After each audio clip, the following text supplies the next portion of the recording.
Welcome. Thank you so much for joining us. I'll be your host today. My name is Serena Cater.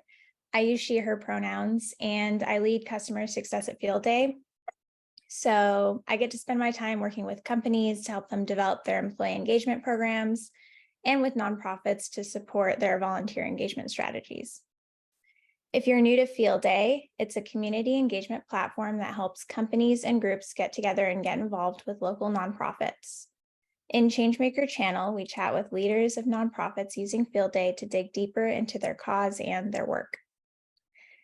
Playworks Pacific Northwest is one of over 60 Portland nonprofit partners using Field Day to connect with local businesses and their employees through volunteering. I'm so excited to sit down with you for a fireside chat with their executive director, Asia Wisecarver. Asia, thank you so much for joining us today.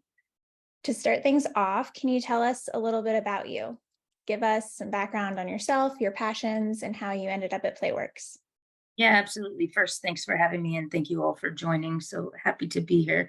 So I'm Asia Wisecarver. I use she, her pronouns, and I'm the executive director for the Pacific Northwest region, where Playworks believes in the power of play to bring out the best in every kid.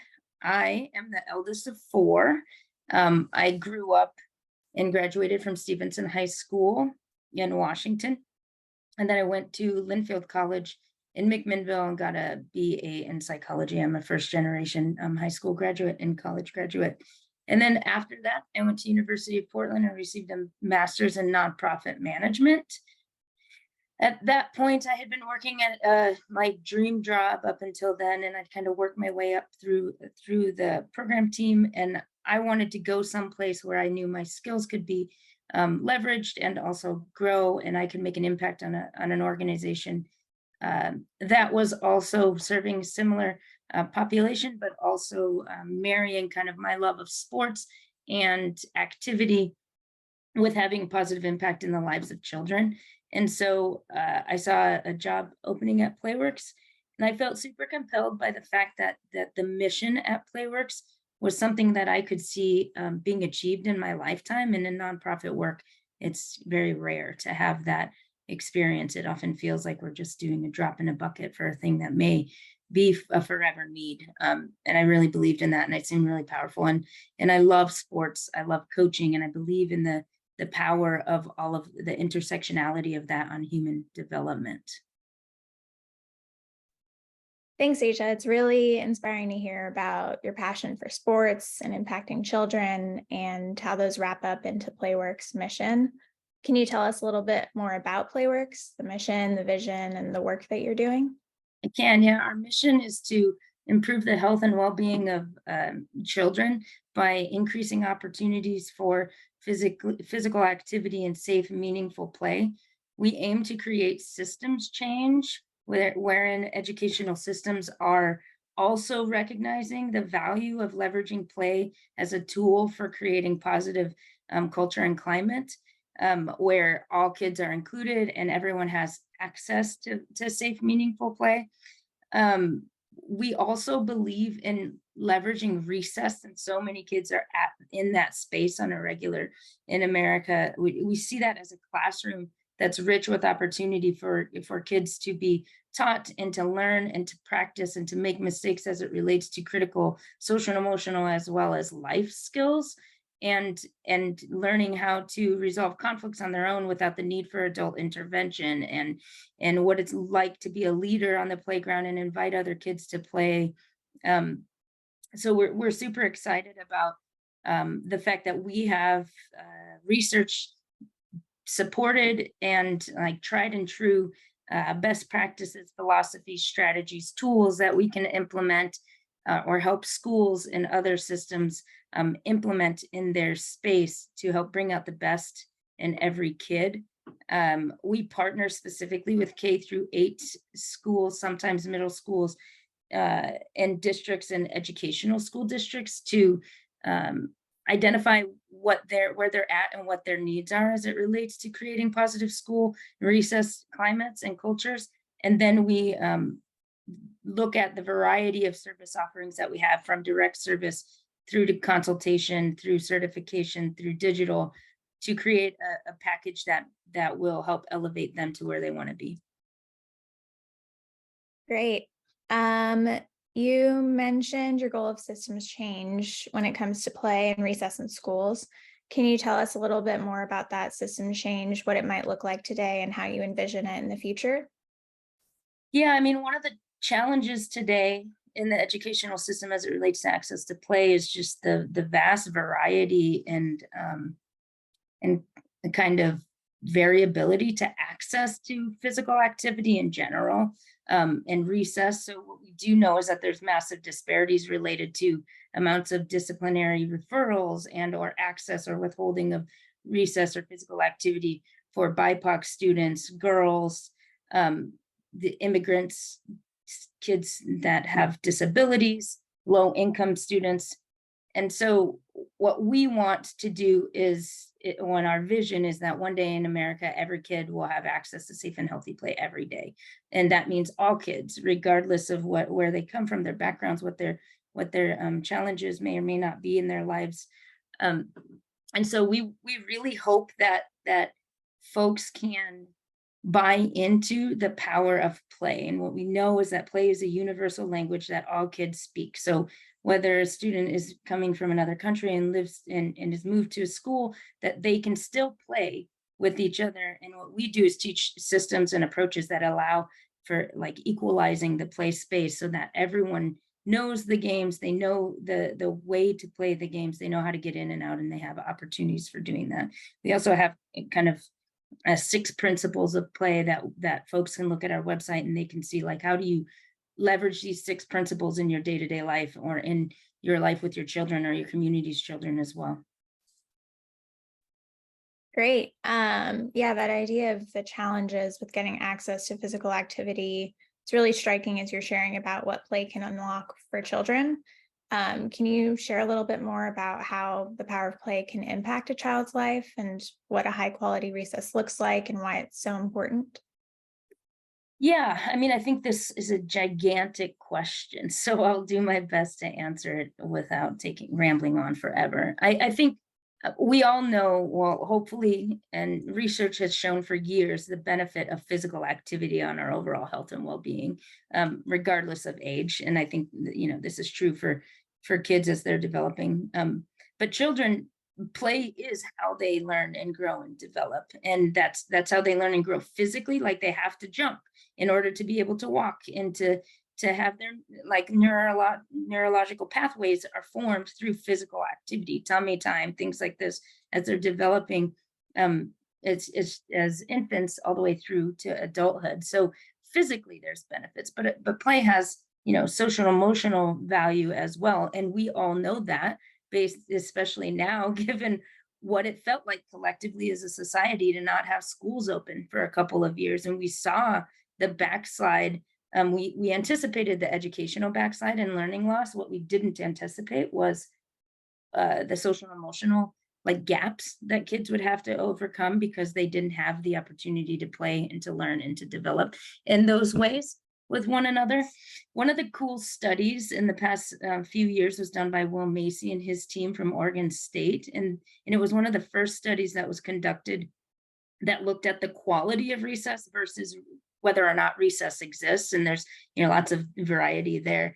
And what they found was that they found that high quality recess statistically predicted student behaviors as it relates to executive functioning, resilience, positive classroom behavior, and something else. Which there's four spaces where quality of recess predicted the behaviors of students. I mean, that's kind of a big deal. So not only is it important that kids get access to play, but having high quality play in enriching environments is important as well.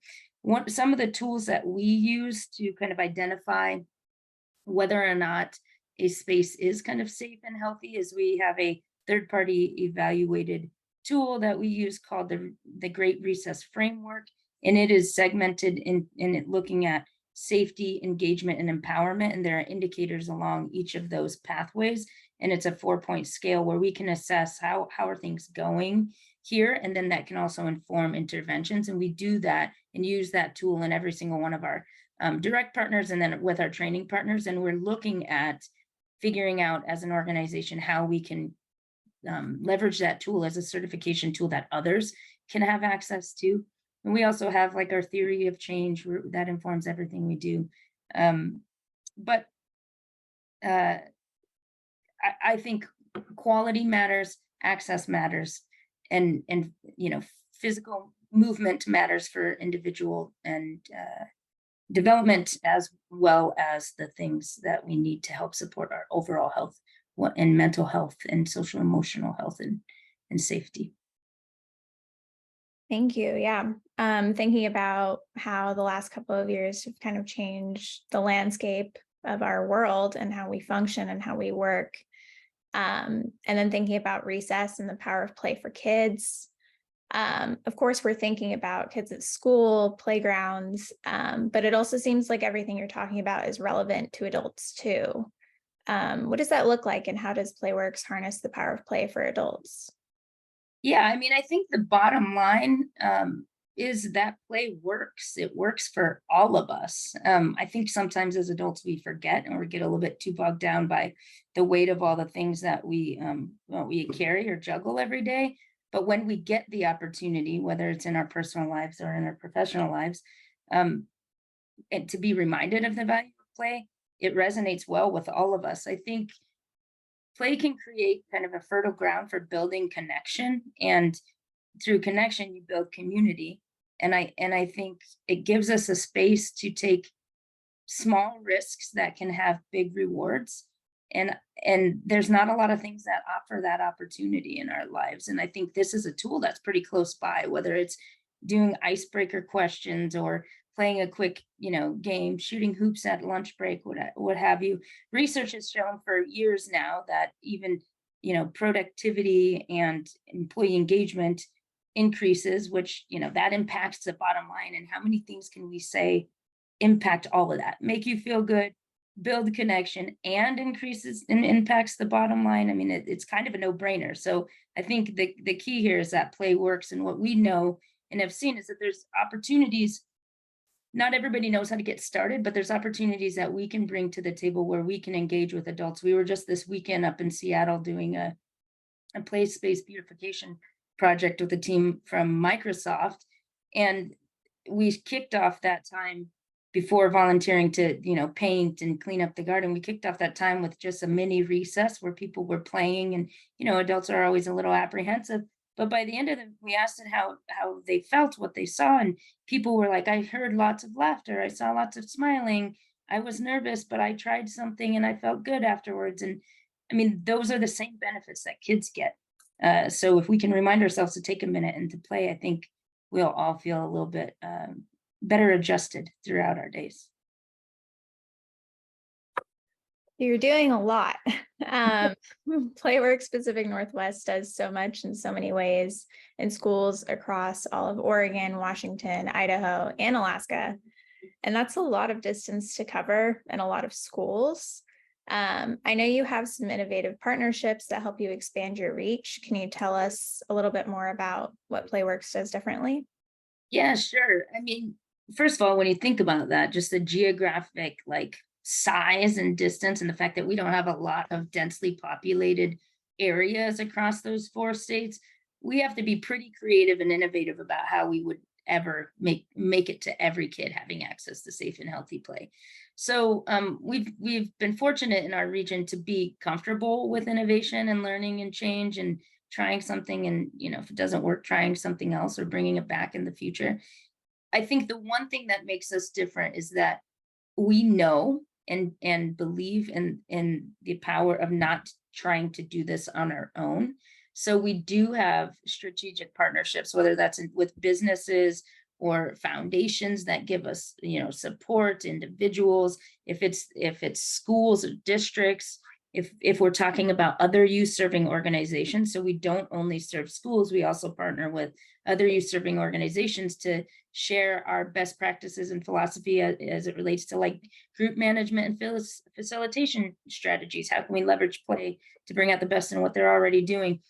Recently, we've piloted and we're engaging with a number of partners this year around a thing we call tag team, where we are certifying other people's management staff to be able to bring in an earned revenue stream for them because they already have school partners and district partners to be able to provide support at recess 3 days a week, because they're always asked, can they provide support at recess? And they don't have, they don't have that as part of their strategy. So we're trying to find partners where we can leverage the networks they already have. We can bring the skills we have, and we can collaboratively impact more kids in that way. We also lead the nation in national sales as it relates to digital services. We have a variety of services too at this point that are school-based subscriptions. One is like kind of courses and classworks that folks who support recess can take that outline our strategies, best practices. Why is it important to pay attention to transitioning from play into the classroom and things like that? The other is meant to be support of adults teaching in the building. So there's ideas on games and brain breaks and things like this that they can leverage with their classroom. And locally, we're in the middle of prototyping a non-school based subscription that'll be available to individual subscribers and homeschool networks or online schools or parents and grandparents, whoever wants to infuse play and leverage the power of play in their day. And we're hoping to launch that in the fall.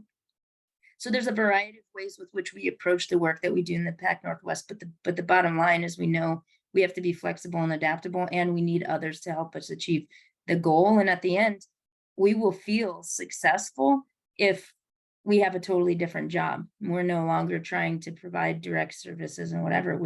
We know that everyone is finally understands the value of play and are creating systems and passing those systems on and moving those things forward.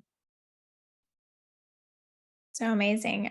You're doing such impactful work. Can you tell us all of the ways that everyone here today can get involved? Yeah, I'll tell you all the ways we know right now, and then I'll encourage any of you to, if you have another idea, to hit me up, email me, or call me, because I'm all about thinking about other ways to do things. So right now, there's a variety of things to do. One, if you're compelled by the mission and the work, you can go to our website and you can make a personal gift, a donation. Anything helps. You can also sign up to be a volunteer, whether that's with the org and trying to move kind of forward some projects, or if that's you want to volunteer like every Monday at a school nearby, and we can coordinate that. Or if you want to volunteer one time over the course of the year, we can coordinate that. We have a junior coach leadership program that is 4th and 5th grade students that go through a guided curriculum all year long, that sometimes before school, after school, or at lunch. But you can volunteer to support that developmental program and then go out to recess and volunteer with the junior coaches. It culminates in an annual event that can also have volunteers to support that. We just said that this weekend, so this year's is past. We have a kickball tournament coming up this June, and we need volunteers to ref and then tear down and set up that event. In the future, if your business or corporation is interested in participating, we have slots for teams, and we'll probably expand. It's kind of a hot commodity, fills up real quick. Fun day on a Friday. You get food, beverages, like kickball games with your coworkers and peers. In the future, and all those opportunities for volunteering are on field day, and you can sign up there. There will be new ones added. We do also have the opportunity for people to pay fee for service for us to do corporate recess or a business recess, where we can come on site and facilitate team building and games and engaging with adults at your business. And then we have kind of a hybrid model where we go to a school site, we do a little bit of team building and remind folks how to volunteer, like don't pick up kids, things like this. And then we go out and volunteer as a group for recess. That's also a fee for service. And then, like, simply, if you want to follow us on our social media channels and platforms, we have Pinterest, we have Instagram, Facebook. Like us when you can. And like I said, if there's any other things you think might be interesting or you might be interested in, just reach out. We could talk about other ways to engage. But telling people about us and what we do is a great start. Great. Thanks, Asia. Yeah. Let's move on to a little Q&A with Kat. Let's do Yes, hello. Thank you, Asia, for sharing your story and your expertise with us today. The power of play is so interesting to learn about and just a really important subject. So thank you again. We've got a few questions in the chat right now. I will read them off, Yeah. starting with a question from Jason. Are there challenges in getting individual kids to participate, especially if they're coming from home challenges like no siblings, single working parents, that have not been ideal for promoting play? Honestly, I think it's kind of the opposite. I think in most spaces, when they have the opportunity, and that what we do is create like inviting open spaces for kids, and our programs allow opportunities for us to kind of teach kids the games before they go out to recess. So it equalizes a little bit of that. There's obviously always behavioral challenges with, like, disparities in how kids are treated or viewed based on whether they come from lower SES or things like this.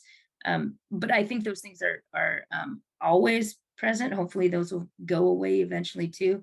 But what we see is those kids actually thrive a little bit better because we figure out ways to give them opportunities to lead or to engage with others or to resolve conflicts in ways that are healthy and productive.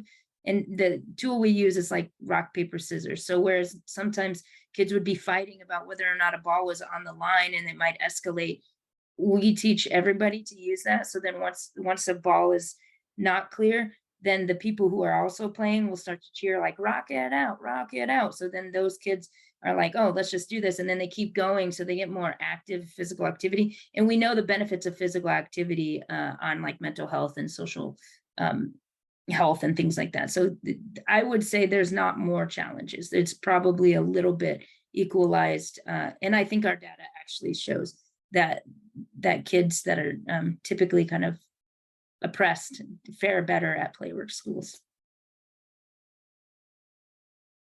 Well, thank you so much. I think the next question from Teddy is a great follow-up to that. What are some favorite games or activities that you promote? What makes them so effective? I mean, I think one of the first things that is important to note, number one, you can go for free online and get our Playworks game guide that is like sortable by group size and all these things. There's a ton of games in there.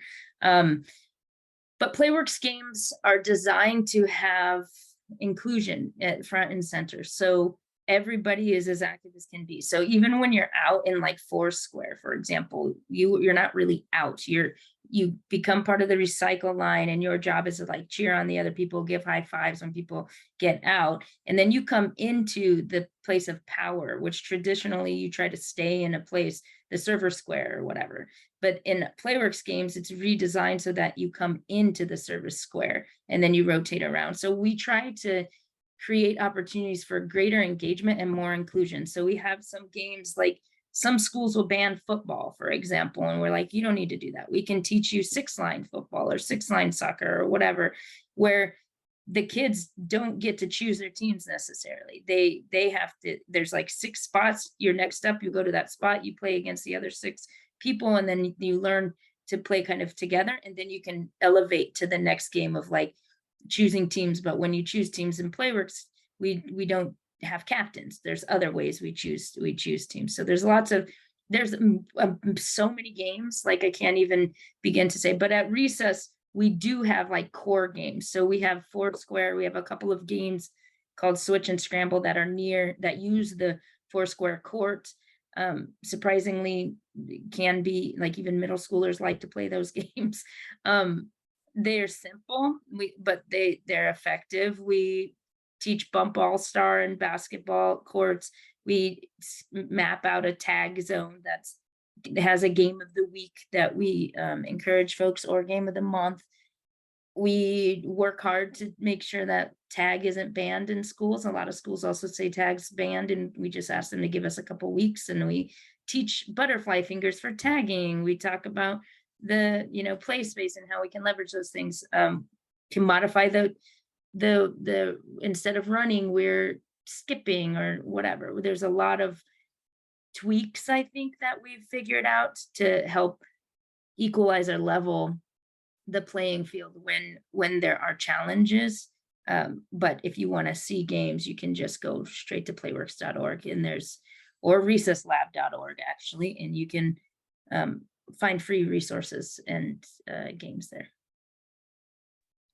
Sweet. I'm excited to take a look. I'm curious. It's super cool that you are taking all these classic games and then being really intentional about making it inclusive. So that's awesome. We've got a question from John. What are the things that make Playworks successful as a nonprofit business? What are your funding or revenue streams? Yeah, so we have lots of funding and revenue streams. One of the things that we have advantage for us that not all nonprofits have is that we do have earned income. Like, so schools do pay a fee for service. We subsidize schools that reach certain like guidelines, that have certain guidelines or guardrails that they meet. And we prioritize, free and reduced lunch in Title IX schools for subsidies at the current moment. So we get that, so that helps, although that is also challenging because, like, right now when there's massive budget cuts in all states, that impacts like our staffing structure, and we can't really control that.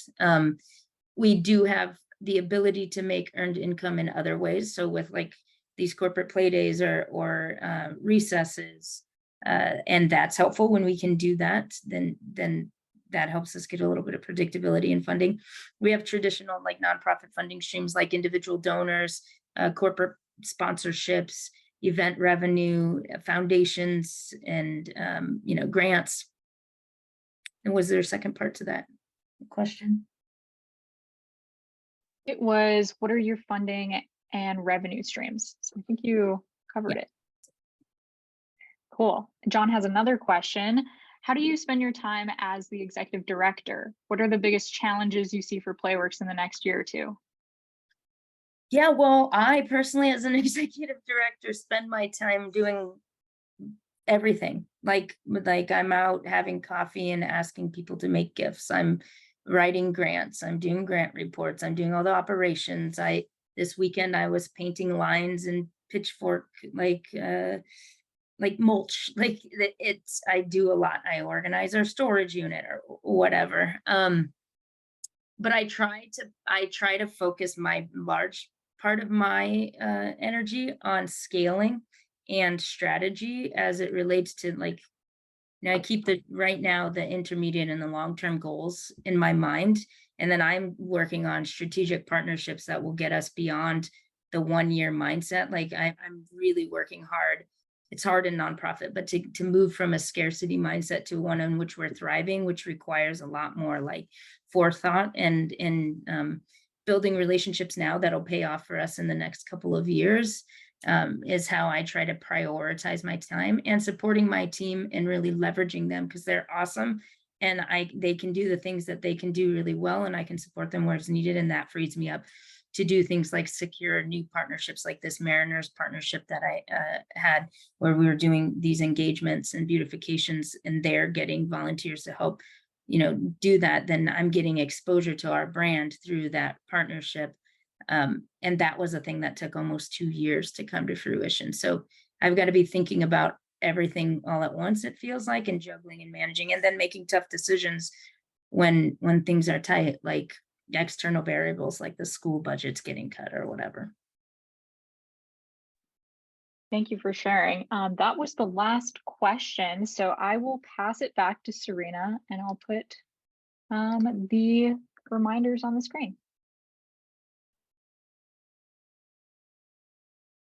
Thanks, Kat, and thank you, Asia. Yeah, thank you. Just a reminder, a couple ways to get involved with Playworks.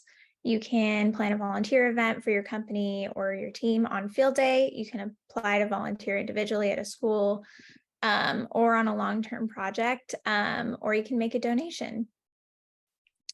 So yeah, thank you everyone for joining us today. We'll be sending out the recording tomorrow, so you can share today's chat with others or watch it back. Asia, thank you again for the amazing conversation here today. I'm hoping that I'm not the only one who's leaving inspired and excited. I'm going to go check out some of your games and get out there and play and try them out for myself. And thank you again to everyone for joining us. Have a great rest of your day. Thanks so much, y'all.